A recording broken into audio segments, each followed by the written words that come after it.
Hi there, I'm Brendan from Urbacity Design and Build. Today we're going to be installing this beam. Originally there was a wall here. We've supported on either side of the wall with screw jacks. That's where all these blue posts are that you can see behind me. Once both sides of the wall are supported, we can then tear down the wall and slide our beam in to go in place. Our beam's been packed out. Bolts and holes have been drilled through on both sides. All the bolts have been ran through. Once that's all done and they're all cut so they're flush, we can now lift the beam up into place. Okay, so before we install the beam, we gotta make sure our lifts are in the proper place and are properly braced to the ground. So we're gonna put our outriggers down. That way it gives it full support onto the ground and it doesn't wobble on us and we get no surprises once the beam's in the air.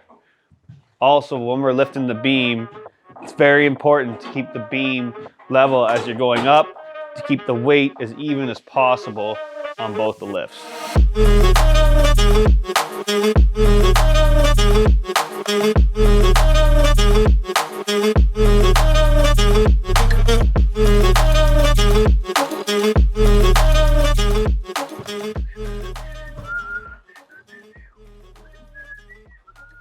It's alright. How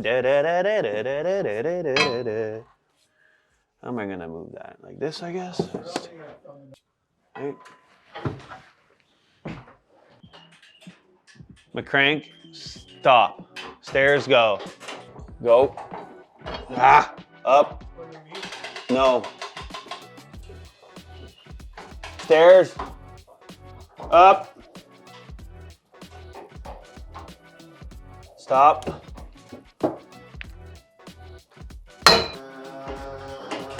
Stop.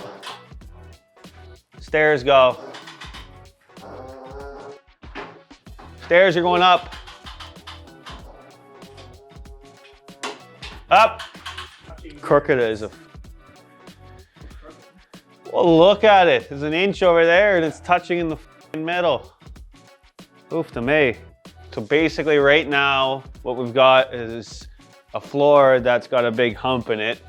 Unfortunately, we can't make it perfect, but the best we can do is straighten it out a little bit. So what we're gonna do here, I'm gonna get my colleague to jack up the middle of the house with these posts, and then I'll measure to our laser line that we have. Go ahead.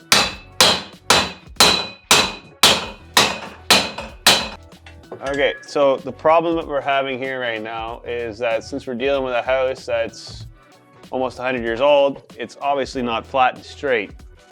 So when I go to install this hanger, I can't get bearing on all my nails.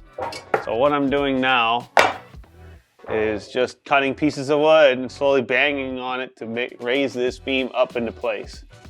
It's a slow process, but it's just what has to be done.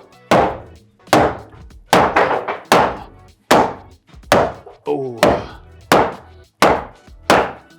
So the 2x8's going on this side. So when we put our hanger, it's got to be tight flush to this side. Yeah. That leaves the cavity on this side for when I want to put it on. Okay? I want both sides of the hanger nailed. So make sure you have a temporary block so you can put it on and nail both sides. You're gonna get screwed here, so just make sure you just look before you put it on. You're gonna switch to this side. Yeah. It doesn't matter because I'm strapping the whole ceiling on 16s, so it'll still be fine. So the beam, as you can see, is up in place. There's a couple of things that we ran into. Like I said earlier, the house being as old as it is, it's got a little bit of a sag in the middle. We've took about 3/4 of an inch out of it. But unfortunately, that's as far as we're gonna go without totally demoing the drywall upstairs and cracking everything and really doing more damage than we are good. So basically, only thing left to do here now is to install the point loads on each side of the beam to pick up the load so it spans the whole width of the house. And then also install the hangers on each one of the joists going on both sides. Once that's done, We'll install a drop ceiling so everything's level and flat, and then we have a brand new flat ceiling.